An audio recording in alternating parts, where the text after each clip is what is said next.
3,700 years ago, a scribe pressed a reed stylus into wet clay and wrote down a recipe. Not for bread, not for beer, a recipe for making a human being. 3 clay tablets over 1,000 lines of wedge-shaped script, buried in the ruins of a civilization that invented the city, the written word, and the very idea of a god who builds, and in the middle of that recipe sits a single, chilling instruction: take clay and mix into it the blood and the flesh of a god who was killed for the purpose. A god chosen because he had something the others lacked: intelligence, planning, a mind. And one figure stands over the mixing bowl, doing the work with his own hands, while the rest of the divine council watches from a distance: a god named Enki. The god of the deep water, the god of wisdom, the god who, again and again in these texts, does the decisive thing alone, quietly, and sometimes against the direct will of every other god above him. Picture it: a being of immense power, standing at the edge of the freshwater abyss the Sumerians called the Abzu, taking the raw clay of the earth in his hands and folding into it something living, something taken from a mind, so that whatever crawled out of that clay would carry a spark it was never meant to have. The tablets do not call it an experiment, but read them the way a modern person cannot help reading them, and that is what it looks like. A modification, something added to a living template on purpose by one designer to change what the finished creature would be. And here is the part that should stop you cold. In the oldest versions of the story, Enki does not always ask permission. He acts first. He tells humanity things the other gods wanted kept secret. He hides his work behind a wall. Over and over, this one god does something to the human project, and the others find out afterward. So the question that has haunted readers of these tablets since the day they were first deciphered is simple, and it does not go away. What exactly did Enki do to us, and why did he keep doing it without the others knowing? Let me be honest with you before we go one step further, because this is the kind of claim that gets thrown around carelessly, and I refuse to do that to you. What these tablets describe is not what you think it is. It is not a simple creation story with a beginning, a middle, and a tidy moral. And it is not, whatever anyone tells you, a literal laboratory manual with the word Dina carved into the clay that word is ours. It belongs to the last 70 years, and no Sumerian ever wrote it. The truth is stranger than either of those, and it lives in the gap between them. Because when you actually sit with the language, the blood of the intelligent God, the spirit left behind in the flesh, the one designer working apart from the council, the secrecy, the withholding you were looking at a people 4,000 years ago, straining to describe something about human origins that they clearly believed was deliberate. Engineered, done to us by someone, for a reason. And the closer you read, the harder it becomes to wave it away as poetry. Stay with me.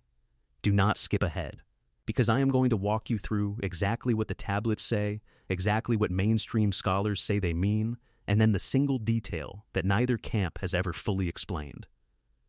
And once you see that detail, you are not going to be able to read the story of Genesis, or the story of Prometheus, or the story of your own species, the same way again. First, though, the official story, and I want to give it to you fully and fairly, because it is the work of brilliant people, and it is not stupid. For more than a century and a half, scholars have been reassembling the literature of ancient Mesopotamia from broken clay dug out of the desert. It is one of the great intellectual achievements of the human race. Cuneiform, the wedge-shaped writing pressed into clay tablets beginning more than 5,000 years ago, was a dead script, unreadable, its last speakers gone for 2,000 years, when patient scholars in the 1800s cracked it letter by letter using trilingual inscriptions as a key. From that decipherment came a lost world, the Sumerians, and the Akkadians and Babylonians who inherited their gods, the people who built the first true cities in the marshland between the Tigris and the Euphrates, in what is now Iraq. And among the tablets they left behind were their creation stories. The great flood epic called a Trahasis, the Babylonian creation poem called the Enuma Elish, 7 tablets long, the Sumerian tale of Enki and the mother goddess shaping humankind from clay. And the mainstream reading of these texts is coherent and deep, and this matters supported by the words themselves. In the standard scholarly interpretation, these are theological documents. They are the ancient world's attempt to answer the oldest questions there are. Why are we here? Why do we suffer? Why do we die? And their answer is elegant. In the Atrahasis story, the lesser gods are exhausted by endless labor, digging the rivers and canals, and they rebel. To solve the labor crisis, the gods decide to create a new creature to carry the burden for them, humanity. A god is slain, and his blood and flesh are mixed with clay, and from that mixture, the mother goddess and Enki fashion the first people. Humans, in this telling, are quite literally made of two things: the earth, which is why we return to dust, and the divine, which is why we think and dream and know that we will die. Serious people built this interpretation over 150 years. It is not a guess. The blood and clay motif, the scholars explain, is a profound piece of ancient philosophy, a way of saying that a human being is a composite creature, part mortal mud and part divine spirit, a walking contradiction, and that the tension between those two halves is the whole of the human condition. When the text says a god's intelligence was mixed into the clay, the mainstream reads it as metaphor of the highest order, the gift of consciousness, poured into matter. Picture a lamp. The scholars are effectively saying the clay is the vessel, plain and breakable, and the divine spark is the flame it was built to carry. The story is not a recipe at all, but a meditation on the fact that we are lamps that know we will one day go out. And Enki's role as the crafty, wise, humanity-loving god who intervenes to protect his creation that too fits perfectly. He is the patron of wisdom and craft. Of course he is the one who shapes us.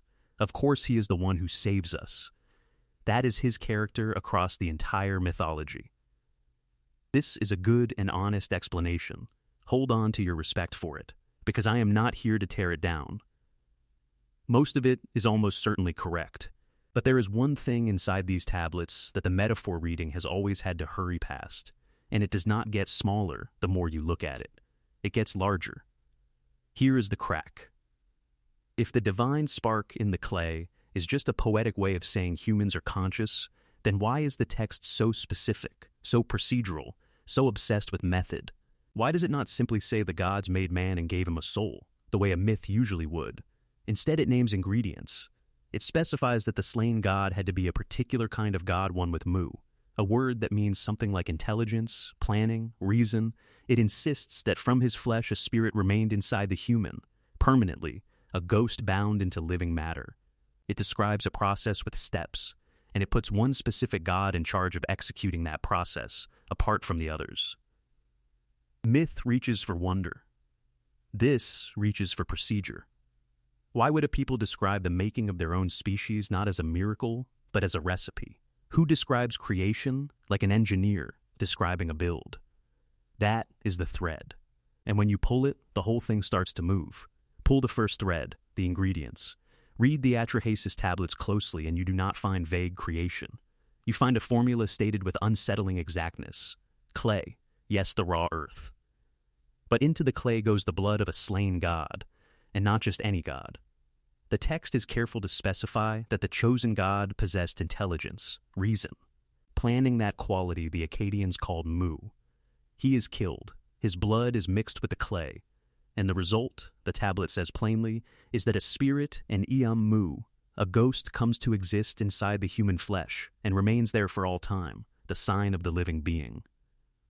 Now sit with the structure of that. They are not saying the gods breathed life into dust. They are saying something far more specific and far stranger, that a particular component, carrying a particular property mind, was taken from one source and combined into a base material to produce a creature that would then carry that property forward, permanently, generation after generation. Think about what that resembles. You take a template. You introduce into it something from an intelligent source that carries a heritable trait, and every human that follows inherits it. The ancients had no word for the thing that carries a heritable trait from one generation to the next and rewrites what a creature is. We do. But notice it is we who reach for that word.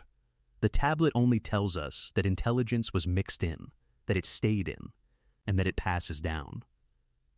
Picture a potter who does not merely shape the pot, but works a single drop of some living essence into the clay before it is fired, and every vessel made from that batch, and every vessel copied from those, forever after carries the trait invisibly in its substance. That is the logic the tablet is describing.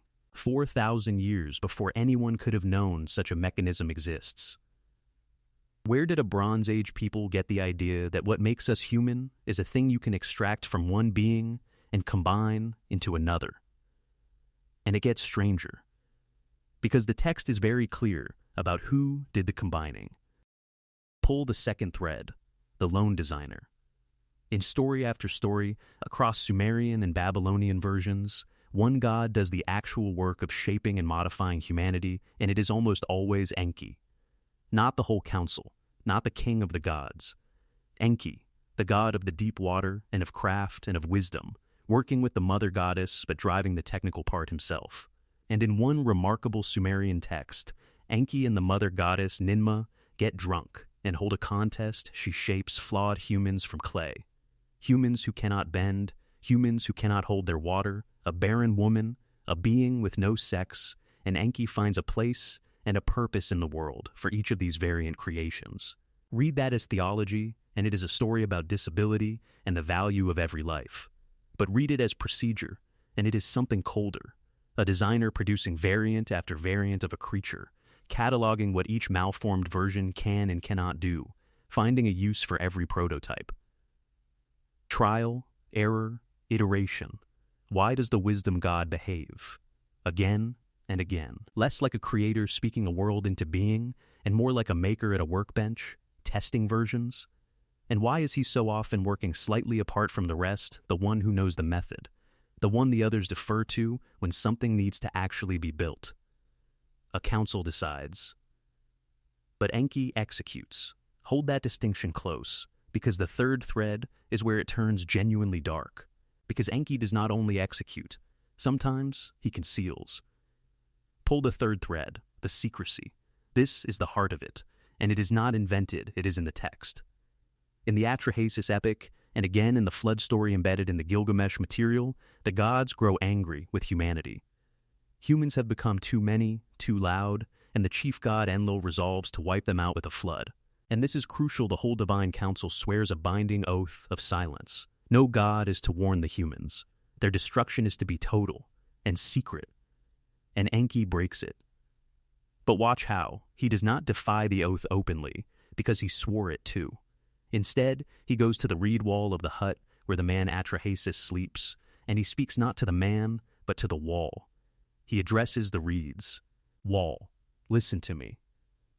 And through the wall, as if by a loophole in the letter of his own oath, he tells the man to tear down his house and build a boat and save the seed of life. He circumvents the council. He keeps the technicality of his promise while shattering its purpose, and he does the one thing that keeps humanity alive quietly, sidelong, through a wall, so that the other gods do not know until it is done, and the flood recedes, and they smell the survivor's offering and realize, too late, that someone let a human live. Now put that beside everything else. The one God who engineered us, the one God who iterates and tests, and now the one God who repeatedly acts to preserve and advance the human project behind the backs of the very gods who want us limited, or laboring, or dead. Why? Why would one member of the pantheon be so committed to us that he would deceive his own kind over and over to keep us going? What did Enki see in his own creation that made him take that risk? And what, exactly, was he protecting the creature, or the thing he had put inside the creature? Hold that question. Because the fourth thread is the one that ties directly to the fruit in the garden. Pull the fourth thread, the withheld gift. There is a Mesopotamian tale about a man named Adapa, a mortal, a sage, a son of Enki, a human granted extraordinary wisdom by his divine patron. Adapa is so gifted that he breaks the wing of the south wind itself, and he is summoned before the high god Anu in heaven to answer for it. And Enki, his maker and protector, coaches him beforehand, warns him that in heaven he will be offered bread and water, and tells him not to eat or drink, for it will be the bread and water of death. But it is a trick, or a tragedy, depending on how you read it. The food offered was in fact the bread and water of eternal life, and by following Enki's warning, Adapa refuses immortality and remains mortal. Humanity's representative is brought to the very threshold of living forever and is steered away from it. Sit with the shape of that story. A god gives humanity wisdom, knowledge, awareness far beyond what it should have, and in the same motion ensures it does not gain eternal life. Knowledge. Yes. Immortality, no. Does that pattern sound familiar? A being who grants humans forbidden knowledge makes them like the gods in mind, and yet the gods make sure the door to living forever stays shut? This is centuries, maybe 1,000 years, before the book of Genesis was written down. The tree of knowledge and the tree of life, separated, the first offered and the second guarded, the shape is already here, in the clay, in the story of Enki and his too clever human. Why does the same God who upgraded our minds draw the line precisely at death? What is the difference, to a designer, between a creature that thinks and a creature that never dies? And why did they leave the record of that decision in stone? Hold all of it. Because there is a fifth thread, and it is the one that turns Enki from a maker into something even harder to name. Pull the fifth thread, the keeper of the seed. Go back to that flood, to the night Enki speaks through the reed wall. Listen to what he actually tells the man to do. It is not only save yourself. In the older material and in the flood account preserved through the Gilgamesh tradition, the instruction is far more specific and far stranger. Build the vessel, yes, but bring aboard the seed of all living things. Preserve the living template. Carry the blueprint of every creature through the catastrophe so that when the waters fall, life can be rebuilt from the pattern you saved. Sit with that image. The other gods want to hit the reset to erase the whole experiment and start the world clean. And one god, the one who built the creature in the first place, quietly makes sure that the code of life itself survives the wipe. Sealed inside a boat, riding out the flood in the dark. He is not just the designer at the bench, he is the custodian of the backup. The one who, when the deletion order comes down from the highest authority, cannot bring himself to let the pattern be lost, and hides a copy where the others will not look until it is too late. Why does this one god care so much about the continuity of the living template that he will deceive heaven itself to preserve it? What is it to him? You made something. You put a piece of a mind into it. And when your own kind orders it destroyed, you smuggle the seed of it through the end of the world. That is not the behavior of a god toward a labor animal. That is the behavior of a maker toward his life's work. Hold that, all 5 threads of it, close and heavy. Because now the whole timeline is about to invert. Here is the thing that inverts the story, the thing that turns it from a curiosity into something that genuinely unsettles the people who study it. We always assume that the further back you go, the vaguer and more superstitious a story gets, that the oldest layer is the crudest, the most fog-bound, the most primitive, and that later hands refine it, clarify it, philosophize it into something respectable. That is the shape we expect. It is the shape that lets us feel like the clever end of a long climb. But run these texts the other way. Line them up oldest to youngest, and read for specificity for the procedural, engineered, this was done to you quality of the language. And, or so the closest readers of the material argue, the strangeness does not fade as you go back. It intensifies. The later, better-known versions, the polished Babylonian poems, and later still the biblical retelling, tend to soften the recipe into metaphor. To smooth the workbench into a word, God formed man from the dust, and that is all.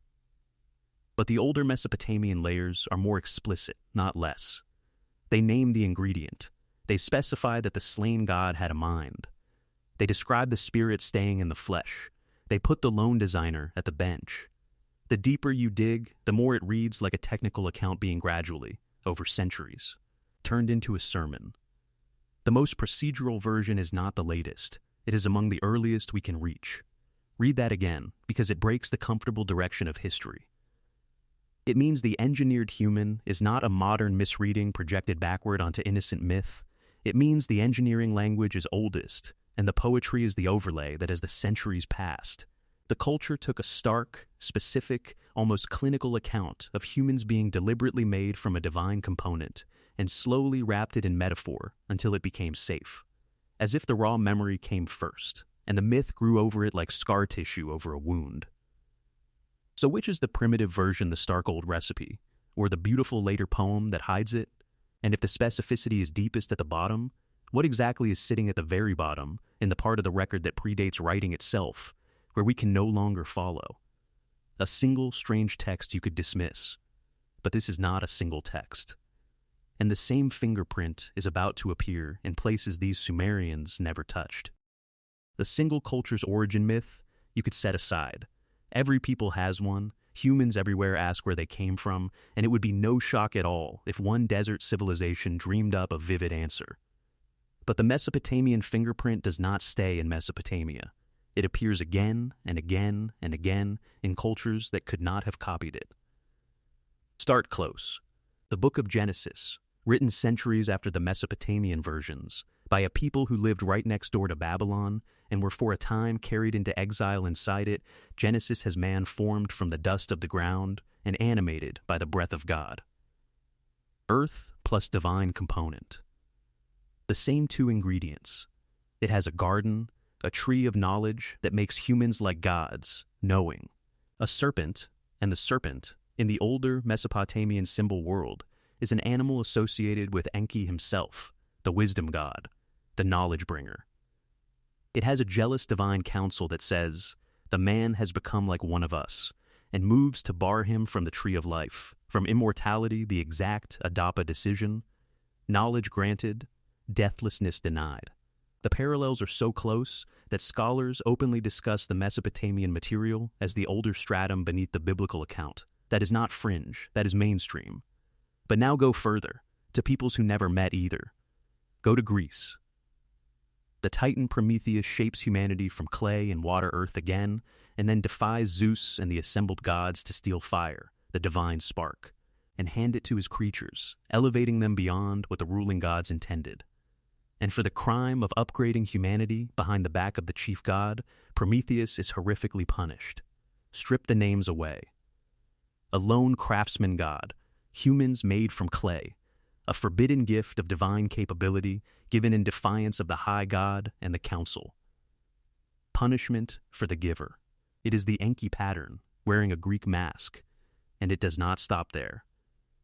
Clay creation myths gods shaping the first humans out of earth and animating them with a divine element appear across the ancient world. In Egypt, where the ram-headed god Khnum forms mankind on a potter's wheel, and the breath of life is added after. In cultures scattered across continents that had no ships to reach one another and no common tongue to share a single word. The same two ingredients, the same lone maker. And so often, the same defiant benefactor who gives humanity a spark the other gods wanted withheld. Now think about how a coincidence is supposed to work. If 100 separated peoples each invented an origin story from scratch, you would expect 100 different shapes born from a tree here, hatched from an egg there, sung into being, wept into being, dreamed, and some of that variety exists.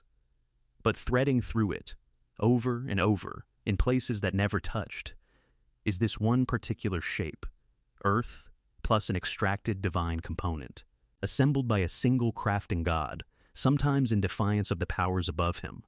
A single case you could dismiss as imagination, two you could call a coincidence. But this is not one case, and it is not two. This is a shape stamped across the whole species, in places separated by oceans and thousands of years, and every barrier that should have kept their stories apart. And a pattern that survives every barrier is not imagination. A pattern is a fingerprint. The question is whose? So what is the answer?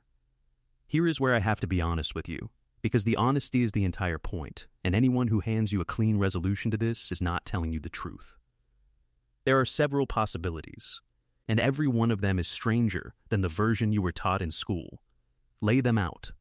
Look at them without flinching, and notice that the evidence does not let you fully close the door on any of them. Possibility one, the mundane one, and maybe the true one, this is simply what human beings do. We are pattern hungry, meaning hungry creatures, and every culture independently arrives at we were made from the earth by a maker, because it is the most natural story there is. We watch potters shape clay, We bury our dead in the ground, we feel the spark of mind inside our mortal bodies, and we build a myth from what we see. The parallels across cultures are just the human mind running the same software. That is the humble answer. But notice what it has to explain away. Not the general idea of clay creation, but the specific, procedural, ingredient naming, loan designer, done in secret detail that keeps recurring. Coincidence stretches thin the more specific the shared detail gets. Possibility 2. A single older source. That all of these myths, Sumerian, biblical, Greek, and the rest, are downstream of one original story, told before writing, carried out of a common homeland, and scattered across the world as peoples migrated, mutating as it went, but never losing its skeleton. A real event or a real teaching, so old it predates every record we can read, remembered everywhere, because everyone descended from the people who first told it. Not aliens, not gods, just an origin so deep that its source has rotted away, leaving only these matching echoes. Possibility 3. A garbled memory of something that actually happened. That buried inside the myth is the distorted recollection of a real transformation in the human past the strange, still not fully explained moment when our ancestors' minds changed, when behaviorally modern humans seemed to switch on, when something we cannot account for made us suddenly symbolic, suddenly self-aware, suddenly us. And that the ancients, reaching back across that threshold with only the language of gods and blood and clay, described the only way they could have changed they could feel but not explain. And possibility 4, the one people lower their voices to say. The one this whole genre is built to circle and never quite land on. That the tablets meant it more literally than we are comfortable admitting. That the blood of the intelligent god mixed into the clay by one designer without the others knowing is not metaphor and not garbled memory, but a description of an intervention in our making by someone.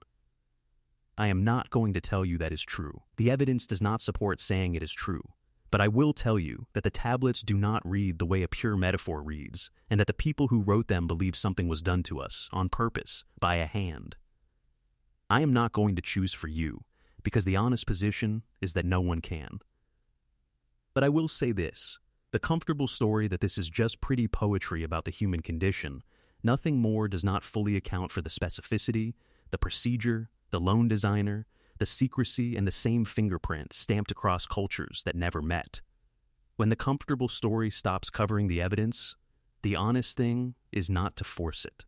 The honest thing is to admit that these tablets are describing something older and stranger and more deliberate than a myth, and that we are reading a 3,700-year-old account of our own origins through the only lens we possess, and that our lens keeps showing us an engineer. That is the thing we are most afraid to say out loud, that the oldest written memory of how we were made does not sound like an accident. It sounds like a decision. So now it is yours. And I mean that I read every comment on these, and I want you to actually pick. When you sit with everything laid out in front of you, which is it? Is it the human mind, everywhere, independently telling itself the same comforting story from the same clay? Is it one lost original, older than writing, echoing down every culture that descended from it? Is it a garbled memory of the real moment our minds switched on? Or is it something the tablets meant more literally than we dare a hand in the clay? A change made on purpose, kept from the other gods? Tell me down in the comments. 1, 2, 3, or 4, and tell me why. I want to watch you argue it out, because the people in the comments on this channel catch things I miss every single time. And if the floor shifted under you even slightly in the last few minutes, if the story of Genesis or Prometheus or your own species suddenly looks different than it did when you started, then subscribe and turn on the bell so you are standing in the room the moment the next one drops. Because this fingerprint is already surfacing somewhere else. There is another tablet, another culture, another lone god who did something to humanity in secret and left the confession in stone. And when we open that one, the line connecting all of these does not just tighten, it points somewhere. I want you here when it does. One last thing said quietly, because it matters, and I will not pretend otherwise. Everything you just heard is an exploration of theories and open questions, not a verdict. The tablets are real. Enki is real, in the sense that a real ancient people worshipped him and wrote him down. The words, the blood, the clay, the intelligence mixed in, the god who acted alone and in secret are really there in the cuneiform. But the meaning is not settled. The word Dina is ours, not theirs. The reading of these lines as literal engineering is a modern interpretation, argued over and far from proven, laid across a text the original scribes would not recognize in our terms. What the Sumerians actually believed happened at the beginning, we may never fully know. And that uncertainty is not a flaw in the story. It is the story. The oldest question a human being can ask is still, after all this time, unanswered: where did we come from, and did someone decide it? Sit with that, and I will see you at the next tablet.